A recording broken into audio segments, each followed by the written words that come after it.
muy buenas tardes a todos. Con mucho gusto hacemos esta transmisión para prepararnos juntos a la venida del Espíritu Santo a la fiesta de Pentecostés. Yo siempre me pregunté qué significaba Pentecostés para los judíos, porque si nosotros leemos el libro de los Hechos, que ahora vamos a leer, dice que es llegada la fiesta de Pentecostés. Entonces es claramente una fiesta que existía antes. Y si hacemos una búsqueda en la Sagrada Escritura, encontramos en el libro de Tobías y en el libro segundo de los Macabeos que Pentecostés era ya una fiesta llamada de las semanas. Y luego yo hice algunas búsquedas porque siempre me pregunté ese día qué significado tenía para los judíos. Si nosotros vemos, por ejemplo, el significado que tenía la Pascua, pues es interesantísimo. Salen de la esclavitud de Egipto, pasan 40 años por el desierto y llegan a la tierra prometida. Y Jesús retoma ese significado, lo sublima y dice salida de la esclavitud del pecado, paso por la ascesis, por el trabajo de uno mismo, para llegar a la gloria, a la comunión con Cristo, a la felicidad, a la paz. Entonces, tiene mucho significado. ¿Y Pentecostés? ¿Qué significado tiene Pentecostés? ¿Qué fue lo que la fiesta cristiana, o qué fue lo que Cristo sublimó y elevó de la fiesta de Pentecostés? Para eso tenemos que saber antes que nada qué significaba Pentecostés para los judíos. Y yo hacía búsquedas y investigaba, y lo más que encontraba es que la fiesta de Pentecostés para los judíos significaba la fiesta de la colecta, de la cosecha. Pero pues yo no veía la relación entre la cosecha y la venida del Espíritu Santo a los apóstoles. Entonces, investigando, encontré un texto que me dio muchísima luz. Esa fiesta agrícola, esa fiesta de la cosecha, es una fiesta pagana, que los judíos de alguna forma integraron en su cultura, como nosotros podemos integrar, no sé, Halloween o una fiesta que no tiene un origen cristiano. En cambio, para los judíos, más antiguamente y con más significado, significaba algo precioso. 50 días después de que Moisés tuvo la teofanía, o sea, la aparición de Dios en el monte Sinaí, donde vio a Dios, la zarza ardiente, 50 días después recibió la ley, las tablas, los 10 mandamientos. Los cristianos, 50 días después de la resurrección de Cristo, que es el equivalente, es la teofanía, es cuando teofanía viene de, o sea, la manifestación de Dios, eso significa teofanía. 50 días de la gran teofanía, es decir, de la aparición de Cristo resucitado, ¿verdad? Del poder de Dios que se manifiesta, 50 días después se recibe la nueva ley. Y tenemos una serie de elementos que coinciden, nada más que, como decíamos, sublimados.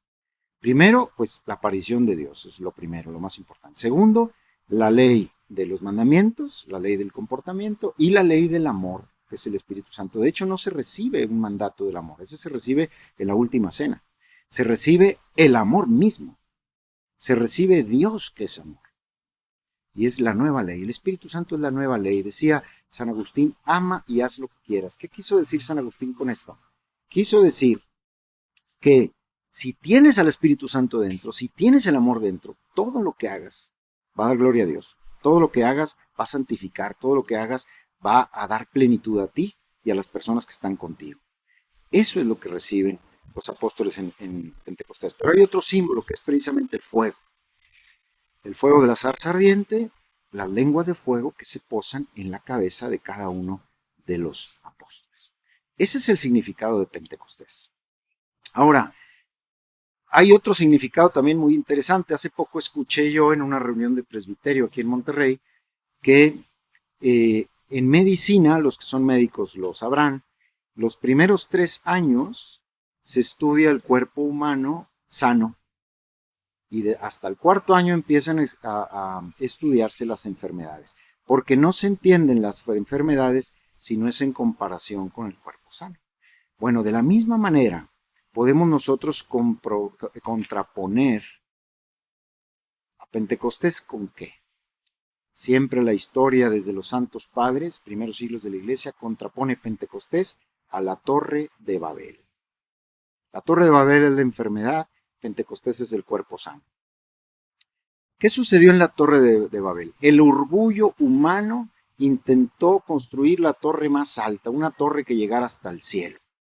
¿Y cuál fue el resultado? Que como cada hombre que la estaba construyendo estaba lleno de orgullo, cada uno traía su propia lógica en su corazón, cada uno traía su propio idioma en su corazón, y por eso no se entendía con el otro.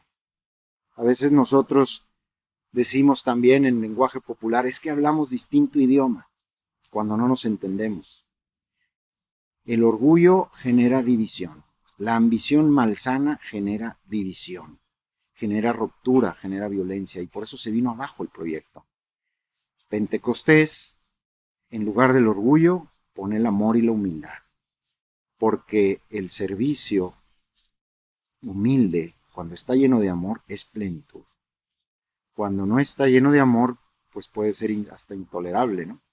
Pero cuando el servicio, Jesús nos da el ejemplo lavando los pies por amor, por amor. El amor de Dios es servicio, contrario al gran orgullo que había en la Torre de Babel, y el gran amor y el gran servicio que brota de Pentecostés.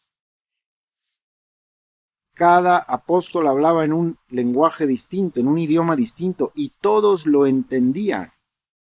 Todos entendían a cada uno de los apóstoles y se entendían entre sí. Empezaron a hablar en distintas lenguas. ¿Qué significa eso? Significa que el lenguaje del amor es universal. El lenguaje del amor lo entienden todos, aunque hablen distintos idiomas y vivan en distintas culturas. El don del Espíritu Santo lleva a la unidad, lleva al mutuo entendimiento.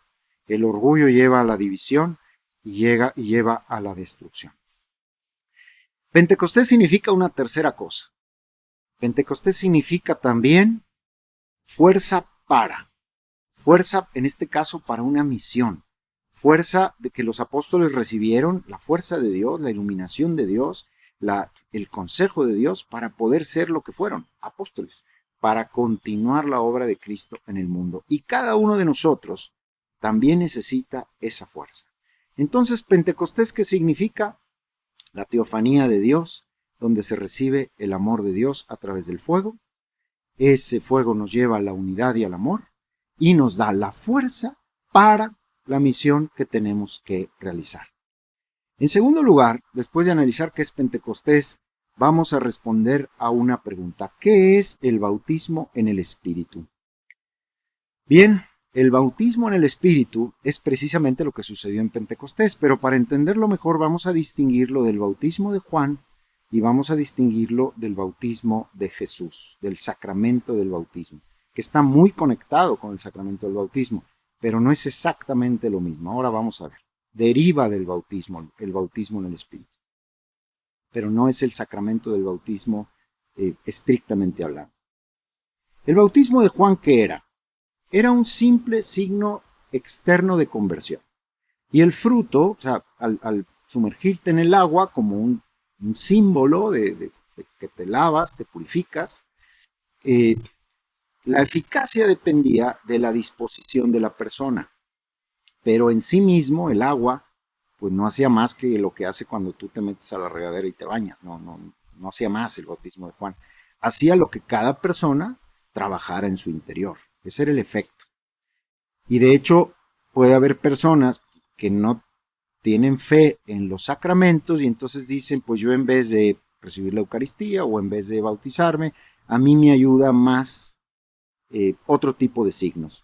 Si el bautismo de Jesús fuera como el de Juan, ese razonamiento sería perfectamente válido.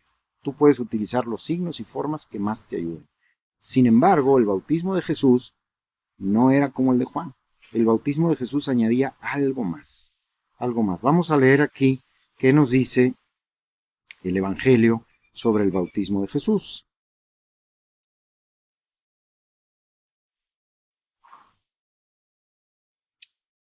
Dice, yo los bautizaba con agua, dice Juan, solo con agua.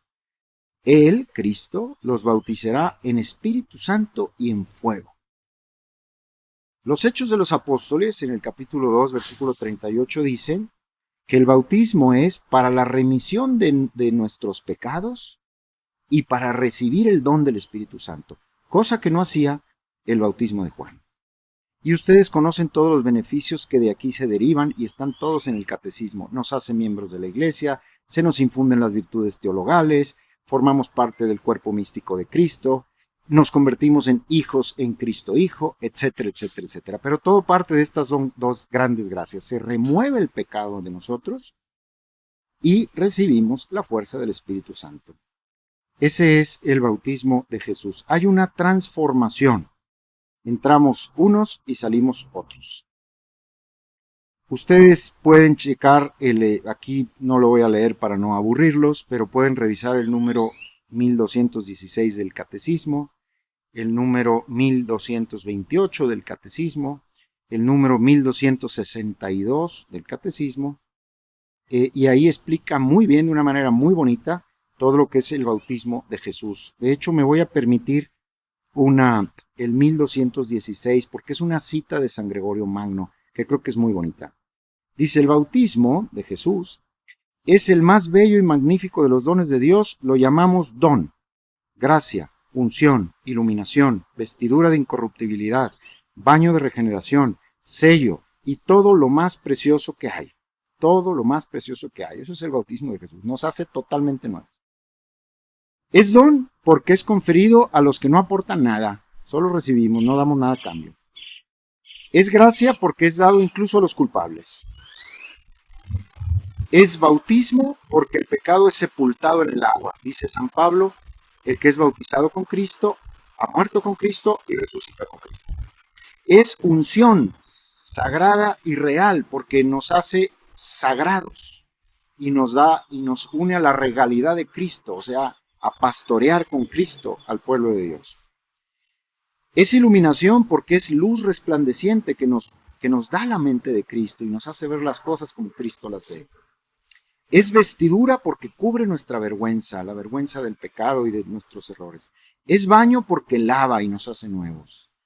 Es sello porque nos guarda y es el signo de la soberanía de Dios, es decir, nos hace propiedad de Dios. Somos sellados como propiedad de Dios. Bien, este es el bautismo de Jesús. Vemos la gran diferencia entre el bautismo de Juan y el bautismo de Jesús. ¿Y el bautismo del Espíritu qué es? El bautismo en el Espíritu, voy a referirme aquí a Patty Mansfield. Patty Mansfield es una mujer americana que lleva el movimiento carismático en los Estados Unidos, o me parece que a nivel mundial incluso. Ella dice que el Espíritu Santo son tres cosas. Primero es un soltarse del Espíritu en nuestro corazón. Y pone un ejemplo muy sencillo, pero creo que ilumina. Dice, si tú tienes leche y la llenas de Hershey, ¿no? de chocolate, pero no le das vuelta con la cuchara, el chocolate queda abajo y la leche queda en toda la taza. Ahí el chocolate no ha endulzado la leche. Sin embargo, el don del chocolate ya está ahí. Y eso es cuando nosotros recibimos el Espíritu, el bautismo de Jesús. Pero si no lo movemos, está ahí el don, pero está como asentado, está como inactivo. Toda la gracia del Espíritu Santo. Lo mismo vale para el sacramento de la confirmación. También puede quedar ahí como asentado. Pero si le das vuelta con la cuchara, aquello endulza toda la leche. Bueno, el bautismo del Espíritu es eso. Se nos da en virtud de los sacramentos, del bautismo y de la confirmación especialmente, pero no solo.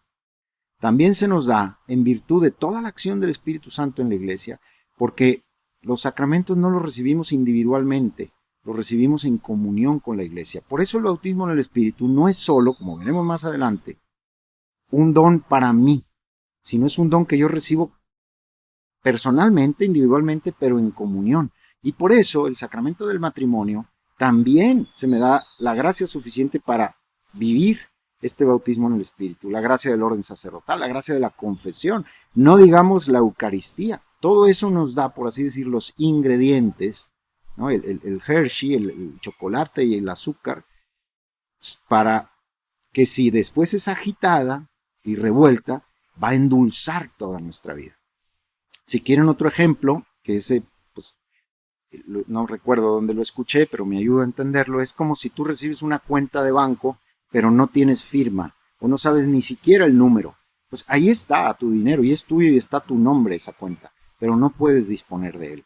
Muchas personas podemos recibir los sacramentos y sin embargo no poder disponer de todo el fruto y de toda la experiencia de esos sacramentos. El bautismo en el Espíritu es cuando se suelta, cuando me dan firma en esta cuenta, cuando revuelvo el chocolate cuando se suelta la gracia dentro de mí y cuando invade todo mi ser.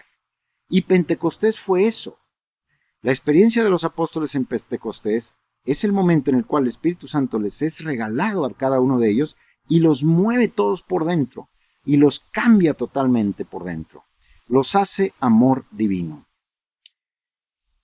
En primer lugar es un momento en el que se suelta la gracia.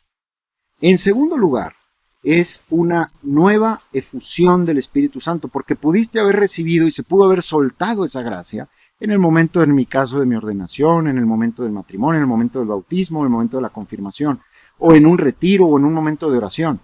Pero un bautismo en el Espíritu es una nueva ocasión en la que se suelta toda esa gracia y el Espíritu Santo lo invade todo, lo mueve todo y lo transforma todo. Ese es, digamos, otro significado del bautismo en el Espíritu, cuando se suelta y también una nueva efusión del Espíritu Santo. Y en tercer lugar, el bautismo en el Espíritu es un momento ecuménico. Es decir, es una forma en la cual el amor de Dios hace que los católicos, los protestantes, los protestantes evangélicos, protestantes luteranos, calvinistas, anglicanos, ortodoxos, coptos, griegos, incluso los judíos que creen en Jesús, que creen en Yahvé.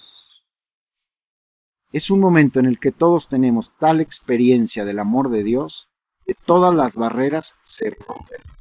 Y por eso el don del Espíritu Santo en el siglo XX, del bautismo del Espíritu, se suscitó de nuevo en muchísimos lugares, en varias denominaciones cristianas, precisamente como un deseo fuerte del Espíritu Santo de demostrar que el deseo de Dios es que seamos uno, que rompamos los orgullos de Babel y que no es posible que entre cristianos no nos entendamos por nuestro orgullo. Que sepamos nosotros, aunque hablemos distintas lenguas y aunque tengamos distintas culturas, porque son para nosotros rarísimas algunas culturas griegas o rusas, sin embargo, si tenemos el don del bautismo en el Espíritu, el don del Espíritu Santo, hablaremos el mismo idioma, el idioma, la lengua del amor y del mutuo entendimiento, de la mutua comprensión, del mutuo deseo de entender y sensibilizar,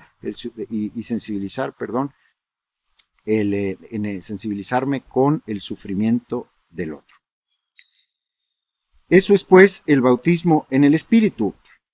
¿Y cuáles son los efectos del bautismo en el Espíritu? Los efectos del bautismo en el Espíritu son, pues yo lo voy a resumir en uno que me gusta mucho, una imagen que leí de los padres de la iglesia hace muchos años, y me parece que es un efecto que resume todos los demás efectos. Y lo dicen los santos padres como una imagen. Dicen que el efecto del bautismo en el Espíritu, o sea, el efecto de Pentecostés, es que yo recibo las cualidades del amor divino. Yo soy transformado del hombre viejo, lleno de complejos, pecados, miedos, y soy como rescatado y renovado y transformado en amor divino, y puedo, como dice San Pablo, reflejar la imagen de su Hijo. Soy otro Cristo porque he sido transformado. Pero esto es muy interesante, porque esa transformación no es que me transforme yo en algo raro, no, es el pecado el que me transformó en algo raro. La acción del Espíritu Santo me rescata para ser lo que Dios siempre soñó que yo fuera. Entonces mi identidad, mi ser, está mucho más identificado con lo que el Espíritu Santo transforma por el bautismo en el Espíritu que con lo que soy hoy, que está muy revuelto con consecuencias del pecado, ¿no? Entonces es una transformación. ¿Y cuál es el ejemplo al que me refiero de los santos padres que me gusta mucho? Ellos dicen que si tú tomas un pedazo de hierro y lo pones al fuego, después de un tiempo tomas ese pedazo de hierro y ese pedazo de hierro enciende, lo pones en paja, lo pones en papel, lo pones y quema. Y no solo quema, si es de noche, ese pedazo de hierro incandescente ilumina. Me comentaba un compañero mío que estuvo en el ejército en la Primera Guerra de Irak, que hay un cañón que de tanto tirar balas se pone tan caliente que no se puede usar en la noche porque ilumina. Y entonces el enemigo descubre dónde está el punto de tiro, ¿no? Bien, pues el hierro no tiene como cualidad el iluminar, ni tampoco tiene como cualidad el quemar.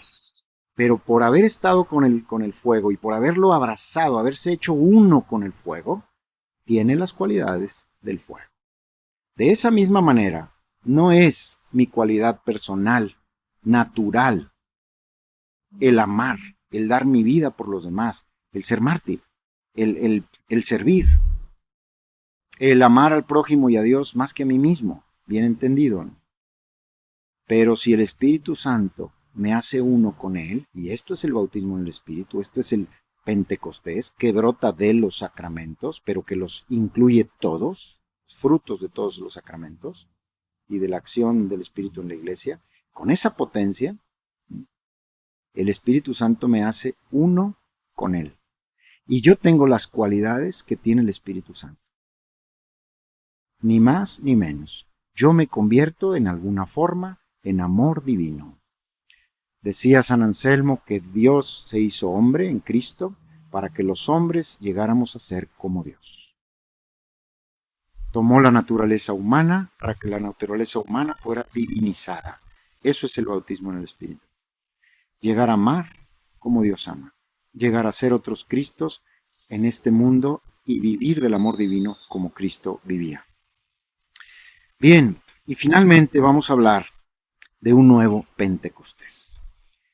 Si nosotros revisamos el capítulo de Lucas, allí hay un versículo muy bonito donde dice: busca y encontrarás, toca y se te abrirá, llama y se te escuchará, porque quien pide recibe y quien toca se le abre. Si ustedes que son malos saben dar cosas buenas a sus hijos, ¿cuánto más mi Padre Celestial les dará el Espíritu Santo, el bautismo en el Espíritu, a quienes se lo pidan? Y desearlo ya es de alguna forma tenerlo. Todos nosotros, tú y yo, necesitamos un bautismo en el Espíritu. Necesitamos vivir, necesitamos transformarnos en el amor divino, necesitamos ser amor divino. Después de haber removido el pecado, que eso nos lo da el sacramento del bautismo y el sacramento de la confesión. La Iglesia, no solamente cada uno de nosotros, sino la Iglesia necesita un nuevo Pentecostés. La evangelización no se da, la vida en Cristo no se da con explicaciones teóricas conceptuales, ni con repeticiones de rezos. Eso es necesario, pero son solo los instrumentos, son solo las muletas para poder caminar. Para poder correr, se requiere que toda la Iglesia esté encendida en el amor de Dios, que tú y yo estemos encendidos en el amor de Dios. Y Juan 23, cuando convocó al Concilio Vaticano II, dio muchas explicaciones de por qué lo había convocado, pero dio una que resume todas. La Iglesia necesita un nuevo Pentecostés. Después Pablo VI dijo: el Concilio Vaticano II tiene que ser un perenne Pentecostés. Después Juan Pablo II, en la fiesta de Pentecostés del año jubilar, mandó traer a todos los movimientos que el Espíritu Santo había suscitado en la Iglesia en los últimos años para mostrar cómo la Iglesia ya está haciendo un nuevo Pentecostés. Y hace unos 5 años, en una reunión que hubo del movimiento carismático ahí en Italia, el Papa Francisco le dijo precisamente a Patty Manfield, le dijo: share, compartan el bautismo en el Espíritu con toda la Iglesia. La Iglesia necesita que ustedes compartan el bautismo en el Espíritu. Pentecostés, la presencia del amor de Dios entre nosotros que hace que nos unamos. Bautismo en el Espíritu, la actualización, el hacer personal y comunitariamente la gracia de Pentecostés mía, aquí y ahora. El nuevo y perenne Pentecostés que necesita la Iglesia es el camino para que sea una iglesia viva y no una iglesia de conceptos teórica, fría y cansada. El Señor nos está esperando, el Señor quiere, pidámosle y obtendremos. Este Pentecostés, en esta semana, en nuestra oración todos los días, recordemos esas palabras de Jesús. Si ustedes que son malos saben dar cosas buenas a sus hijos, cuánto más mi Padre Celestial les dará el Espíritu Santo a los que se lo piden. Pidámoslo, porque el Espíritu me lo quiere dar. Dios los bendiga.